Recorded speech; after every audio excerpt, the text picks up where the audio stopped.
L'Ecclésiaste est un des livres de la Bible.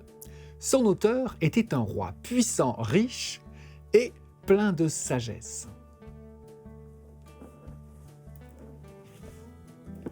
Tout cela lui a permis d'explorer toutes les facettes de la vie sur Terre, d'en chercher le sens. Mais sa quête tourne en rond. L'Ecclésiaste se tourne vers Dieu et il se pose la question, et si l'élan de vie, l'élan de joie avait pour source Dieu? L'Ecclésiaste termine son livre par quelques phrases. Le but de tout le discours qui a été entendu est « Crains Dieu et garde ses commandements, car c'est là le tout de l'homme. » Mais vous allez me dire, quels sont les commandements de Dieu? Il y en a tellement.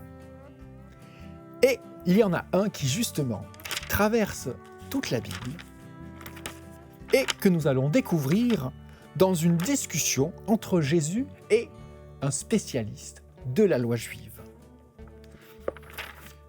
Nous sommes donc 900 ans après l'Ecclésiaste.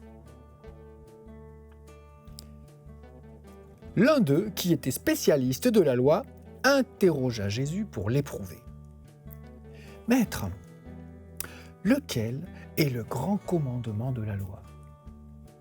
Et Jésus lui dit, « Tu aimeras le Seigneur ton Dieu de tout ton cœur, de toute ton âme et de toute ta pensée. » Celui-ci est le premier et le grand commandement. Et le second lui est semblable.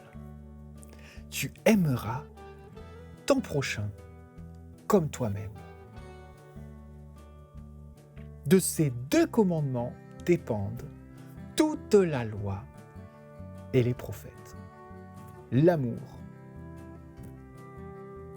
L'amour est-il un commandement? Pourtant, l'amour, c'est le désir, c'est le plaisir, c'est la volonté, c'est le consentement. Dieu nous demanderait-il d'aimer, de redonner du sens à tout ça par l'amour? Et ce texte nous dit en 3 dimensions. S'aimer soi-même, aimer son prochain, aimer Dieu. Mais alors, est-ce que Dieu m'aime?